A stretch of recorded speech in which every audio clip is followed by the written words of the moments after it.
Alright guys, we're back again. And you know the name we says Dear Williams. Basically I deal with the mindset.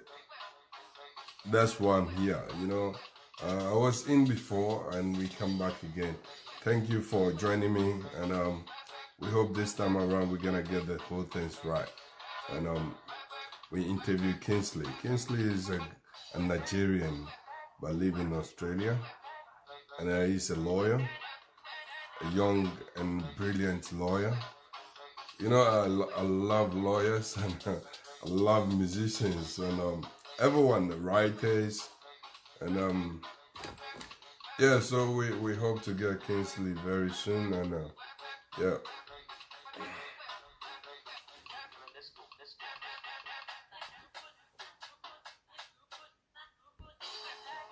All right. So Kingsley is coming up, and we're gonna interview Kingsley today. Today it's all about we're dealing with mindset. So as you may know, people are playing in our intelligence. When they say somebody is playing on your intelligence, that means the person is playing on your mindset, on your mind. He's playing a mindset game with you, which you don't know the rules, you don't understand the rules. So they're taking advantage of you. You get where I'm coming from. So we have Kingsley here who is going to tell us more about it, and we take it from there.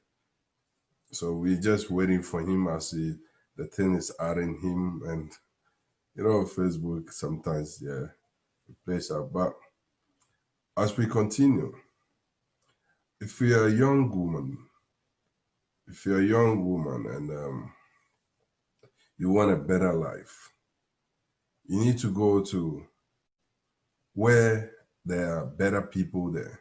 There are people that you want to have them or you want to marry them. They are there. There's no man on this planet who want to marry a lazy woman. Excuse me my language, but there's no man. The pastors there, they are telling you you're gonna marry a rich person, you're gonna marry this person. Meanwhile, you are not preparing yourself to meet a rich person. Some of the successful people out there, they get married to people who they went to school with. They get married to people who they were working with. And so if you don't go to that school, if you're not working from that environment, do you think you will meet somebody like that? Why are you letting somebody deceive you? It's all about mindset. It's all about mindset. Life is all about mindset game. I hope my book will be coming out soon, and that's my 5th book coming out. So, and if you wanna write a book, or if you have any intention of telling your story to another person, people are asking me, how do you write a book? How do you write a book? I will bring that topic and we discuss it on the same platform, probably next week or next 2 weeks when I come back from Sydney. All right, and we're still waiting for Kingsley to get in touch, and I hope things will be good very soon. So, as I was saying, life is all about mindset, and Africans or Black people, we have been steady. We have been steady. They've steady us. They know our weak point, especially when they add God to anything. If somebody who can bring a poison, demonstrate it to a poison, but when they says God hand is on the poison, people will drink it and experience death. Everything they said there's God, we will just bow for it.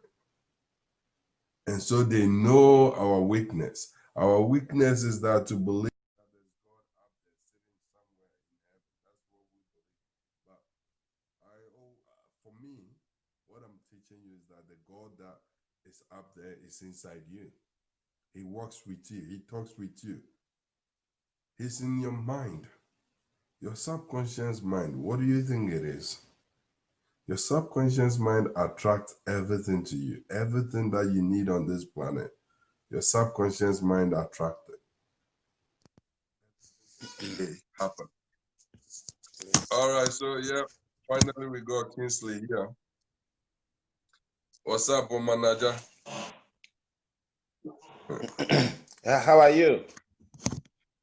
Yeah, good. Can you hear me? Yes, I can hear you now.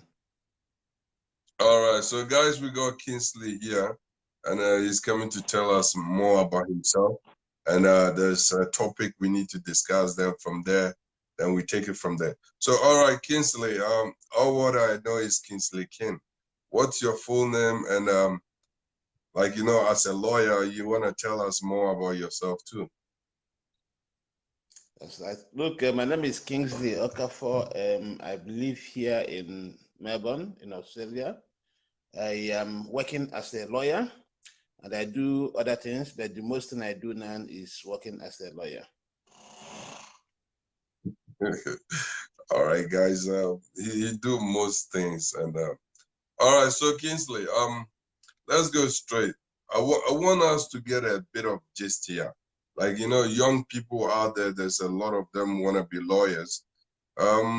What is the procedure in Australia? Like, if you want to become a lawyer, what will be the procedure? Apart from going to university, doing a law degree, what would be the next thing to do? I mean, of course, obviously, as you already stated, you need to go to law school, get a degree in law. Then you need to go to postgraduate school where you need to obtain a postgraduate certificate in legal practice. Then after that, you need to make application to legal admission board.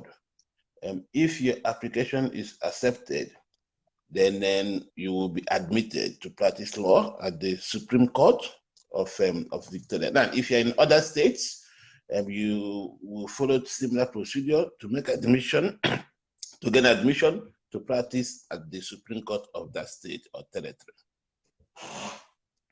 Oh, okay. Because back home in Ghana, you need to sit down and write an entrance exams or acceptance exams to become a lawyer. So it's not like that here. Now, those exams, maybe some of them may be exams to be accepted to the law school. But once you're accepted in law school, the gist is being accepted in law school. Once you're accepted in law school, you have to do your studies.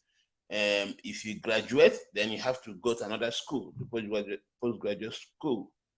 At the end of the postgraduate school is when you will make your application for admission to practice. I suppose in United States, we are following the old English system here. In the United States, is different. In the United States, you need to have a bachelor degree. After the bachelor degree, you need to apply to do what we call JD, Juris Doctor in America. When you graduate from Juris Doctor, then you need to sit the bar exam in the United States. So United States procedure is different from the procedure we have here and in England. Oh, okay, all right. So I think Ghanaians are doing the United States procedure because you need to write the bar exams to pass before you can be admitted as a lawyer. All right. Thank you so much, and young guys and everyone who is listening to me.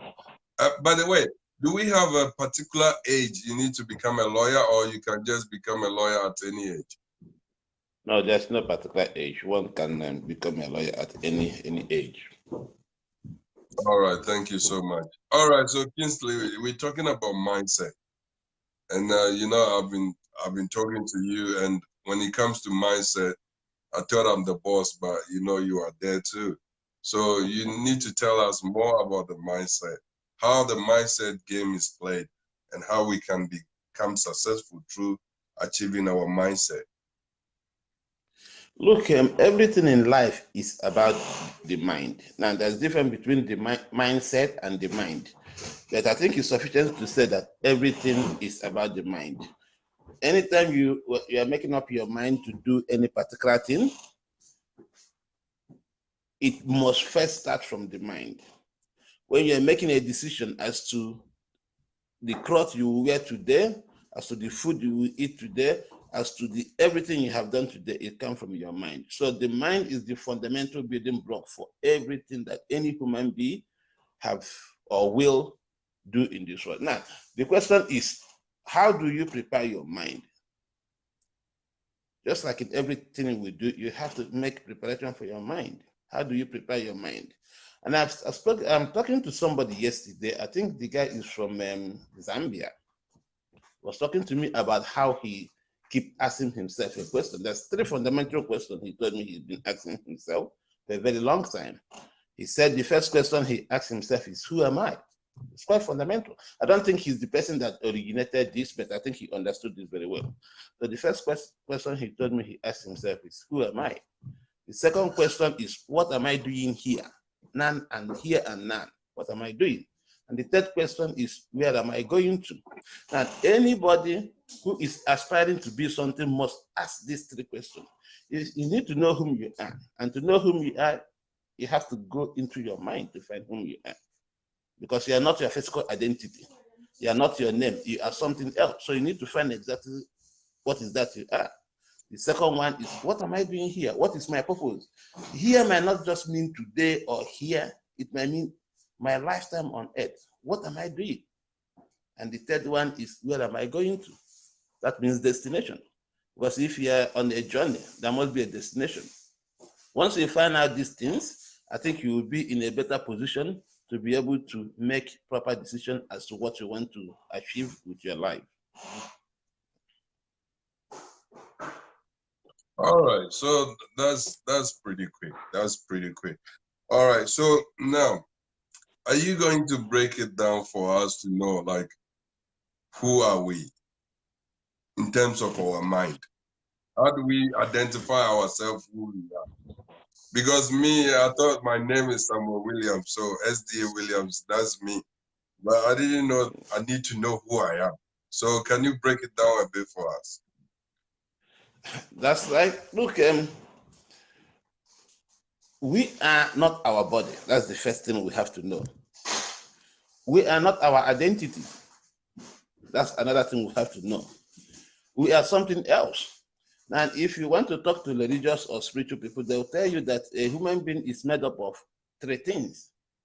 You're made up of your soul, you're made up of your body, and you're made up of your mind.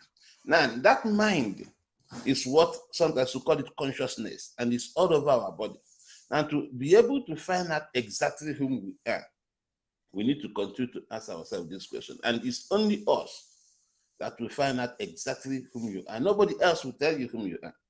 It's you that will find out whom you are. But to do that, you need to get into yourself. You need to ask yourself serious questions. Sometimes people call it self-introspection or self-evaluation. You need to get into yourself. That's what they call self-introspection in psychology. You need to be introspective. You need to go inside your brain and ask yourself various questions, and then you will get answers from there. But I think it's sufficient to say that if you're born in Africa, for example, if you're born in Ghana, maybe you're born into a Catholic family or Use other Christian Nigeria, family. use Nigeria. Use Nigeria, don't use Ghana. Okay. If you're born in Nigeria, for example, or born in Australia or born in America, you tend to believe that being an American, for example, is whom you are. If you are born into Christianity, you tend to believe that being a Christian is whom you are.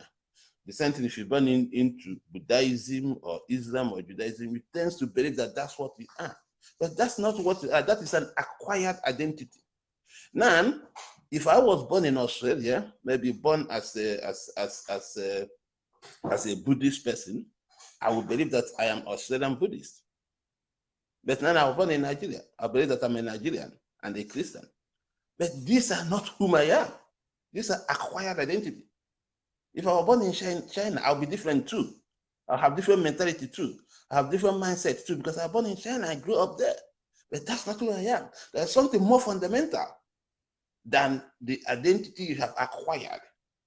If you become a footballer or a boxer and all these things, your identity will be a footballer or a boxer. But those are things you acquired. That's more to you. And to find out whom you are, like I'm saying, you need to do introspection. You need to go inside. You need to ask your question, exactly whom I am. And what am I here to do in this world? What is my purpose? Then if you can discover your purpose, then you discover where you're going to, where your destination will be. So it's a three-part questions. And I'm not suggesting that it's easy question, and I'm not suggesting that the answer usually comes very easily. It's something you will work for a very long time to get to that destination. All right. So now I'm getting what you're saying. Like, we need to discover who we are. Well, like, how would I know who I am? That's the whole thing, though. Because people out there, they're just wondering. You said who you are, like, you're not a Christian. It's not about being a Christian or a Muslim or Hindu or something. But how would I know the voice that inside me? How would I know that, no, this is not the person I need to be. I need to be this person. Well, if you follow the Christian doctrine, they'll tell you that, let's go back. Let's use Christianity for example here, or Judaism. I think I can use that for example. We were told that when God created Adam, he created his body from the earth, from the dust. And after that, God breathed in the breath of life into him. That means giving a soul into him. And after that, they say Adam became a living soul. So he's no longer Adam, he became a living soul. That living soul inside him is whom he is, not the body. Now, the same thing is applicable to every human being. There's something else that is inside of you. And that thing that is inside of you work with your mind, because we're talking about mindset here. You need to link up to find out exactly who you are. You need to take your mind and link it up with that living soul inside you. It has to be a kind of interface between your mind and your spirit. Then you get the unique personality as to whom you are. Now, in psychology, sometimes we say, if you want to find out whom you are, we'll try to find out your personality in psychology. Because we believe that every human being in this world, according to psychology, have a unique personality. Even though you might have a brother, you grow up with your brother or with your sister, you will find out that you are different from your brother. You might be similar with your brother, but you are also different. And in psychology, we call it personality. Once you can establish your personality in psychology, you can learn and think that we know whom you are. But that's on psychological level. On a deeper spiritual level, your psychology, your personality is also different from whom you are. Your personality is the mask you put on to interact with people. But there's something more. And for us to achieve any kind of growth, whether it's economic growth or spiritual growth, we need to discover exactly whom we are by doing the process of introspection. Right? All right. All right. I got it now. This might be a more complicated topic, but to be able to work with our mind you that our mind is different from our soul. To be able to work with our mind, we need to work with these two things. Our mind has to be working with our soul. It can't work alone. If you're working alone, we are working on the surface, right? All right. So now, like, some people let us believe that we are nobody. We have nothing. We are just like a worm in the dust. Do we need to believe that? Per what you just said. We don't need to believe anything. The first thing you need to believe is you need to believe in yourself. You don't need to believe in what everybody say about you. Because if you believe in what people say about you, you will be believing in wrong thing, because the only person that knows you very well is you. You are the person who knows yourself. So if you're believing in what people are telling you about yourself, you're making a very big mistake. Yeah, but there's influence out there, especially when you go to churches, and now the current churches, and they tell you that you nobody, the God is in heaven and there's nothing you can do.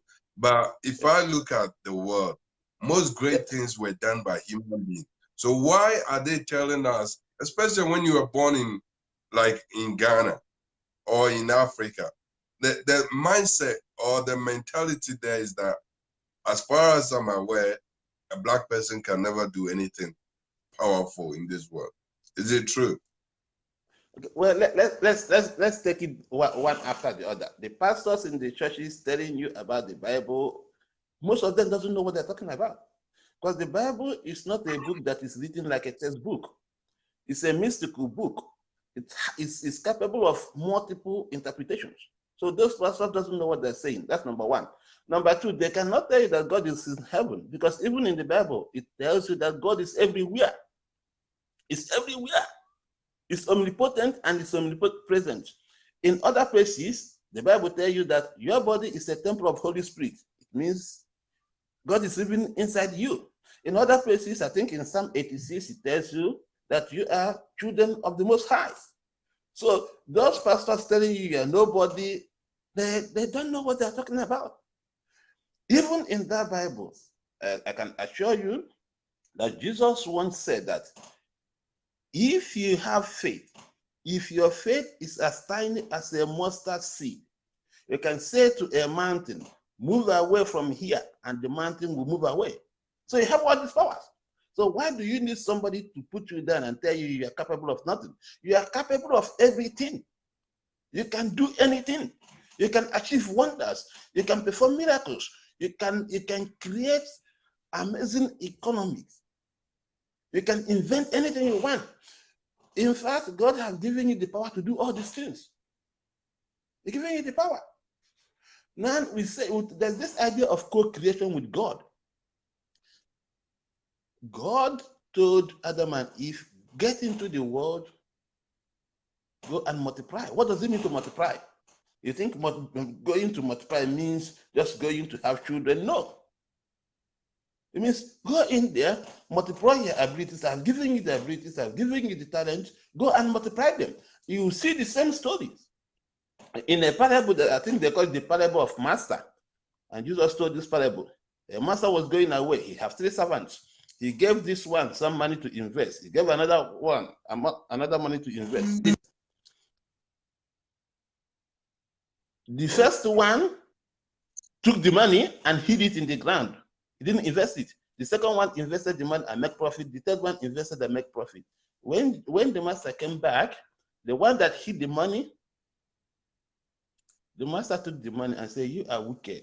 If you know you wouldn't invest the money, you should have put it in the bank for me so that you make profit. The point I'm making is that God has given every human being talent and abilities. Unfortunately, some people take their talent and bury them on the ground and do nothing with it.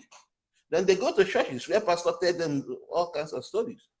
You have the ability to do anything you want to do if you can discover that you have those abilities. But it's up to you to discover them. And that's why I'm talking about discovering whom you are. Because once you discover whom you are, you discover that you have all these abilities.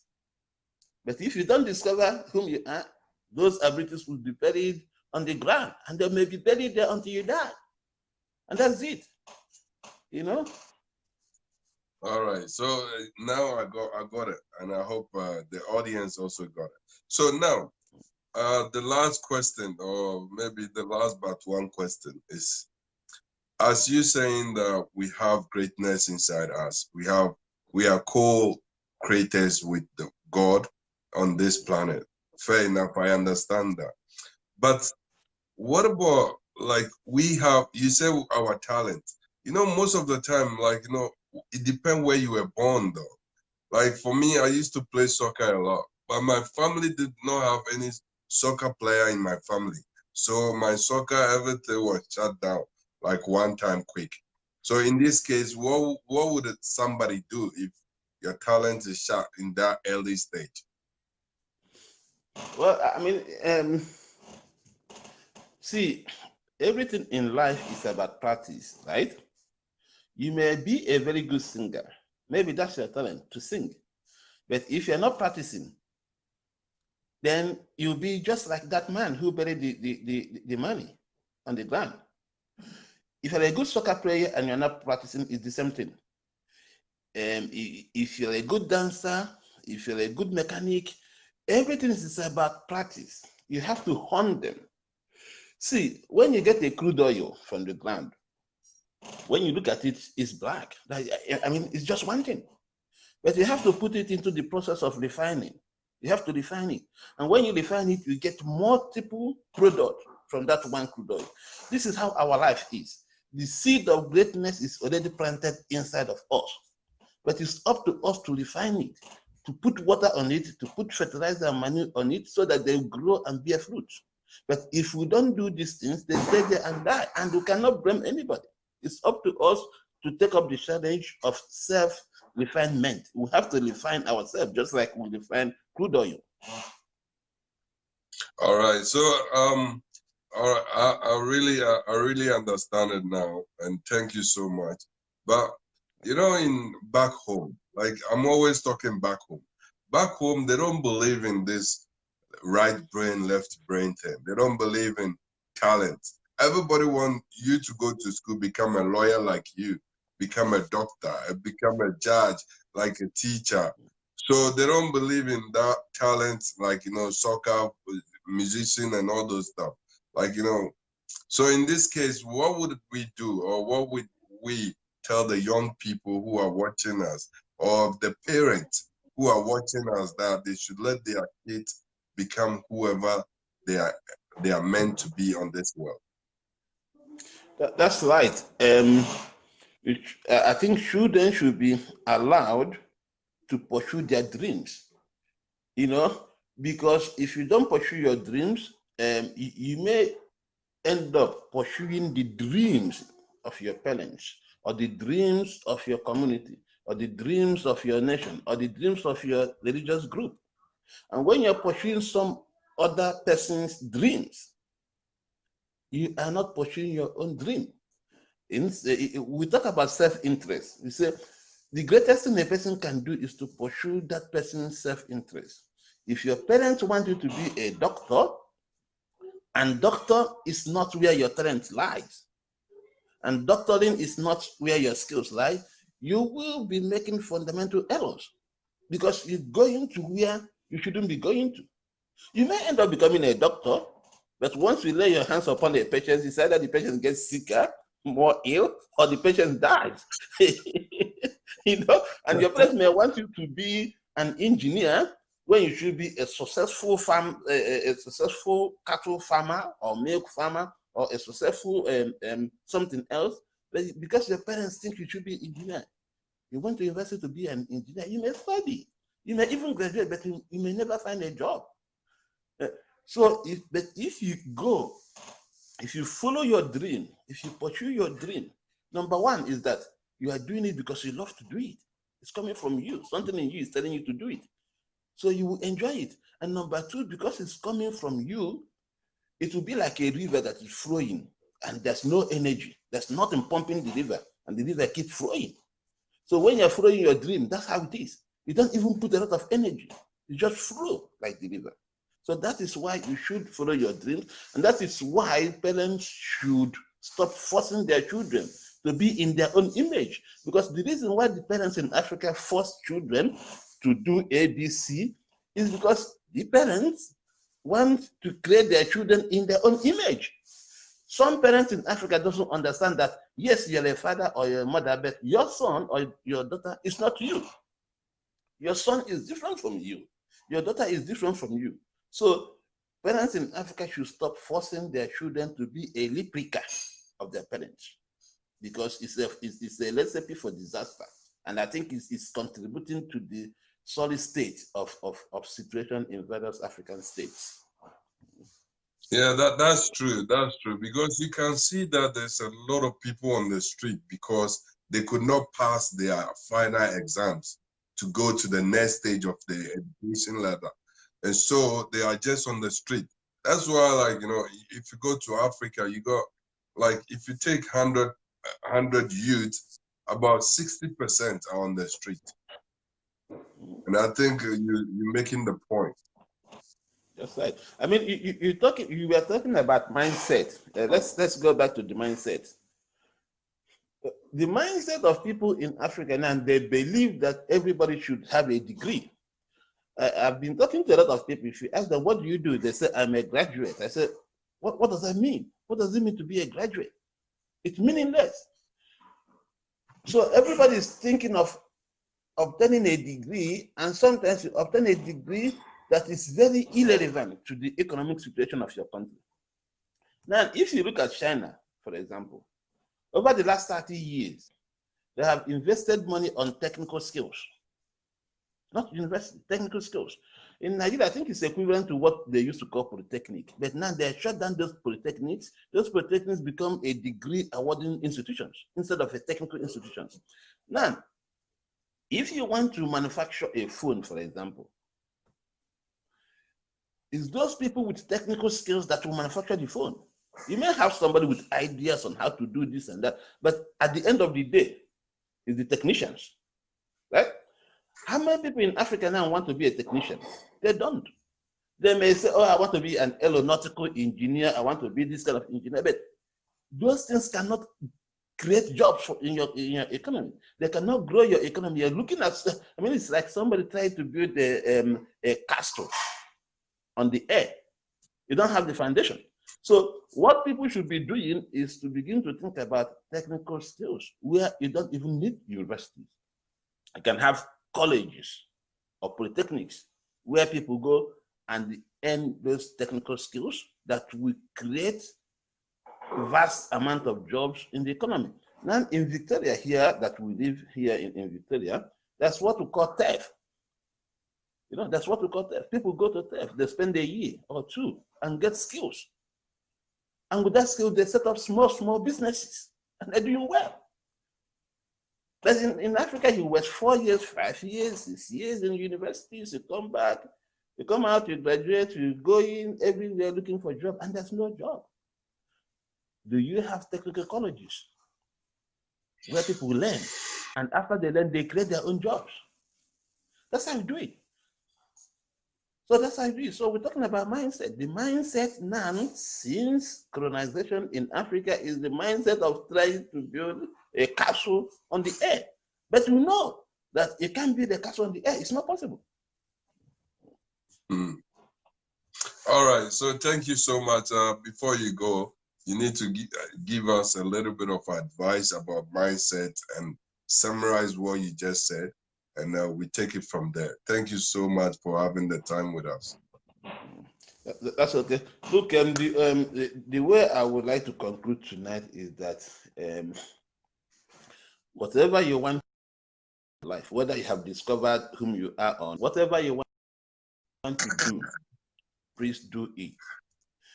Don't keep what you want to do for future. Anything you want to do, start doing it now. Don't wait, because delay can be dangerous and waiting can be dangerous. So you have to live at the moment. You have to start. Anything you want to do, you have to start it now. Don't keep it for tomorrow, because tomorrow may never come. Don't entertain doubt, because doubt can create failure. Just have confidence in yourself, believe in your abilities to execute what you want to execute, and move into the future and do those things. If you begin to have doubt, then you will not be able to succeed. So the first starting point is to have a healthy mindset, to have confidence in yourself and to believe in yourself and to believe that you have all you need. The seed of greatness is already planted in you. It is up to you to nurture that seed of greatness to bear bountiful fruit for you. Thank you. All right. Thank you so much. All right. Thank you. And those who are watching from Nigeria, it's your own son, Kingsley. And those who are watching from Ghana, it's our brother from another mother, you know. They call themselves African giant. But anyway, all right, Kingsley, thank you so much and have a good night. Thank you for having me. Thank you. All right.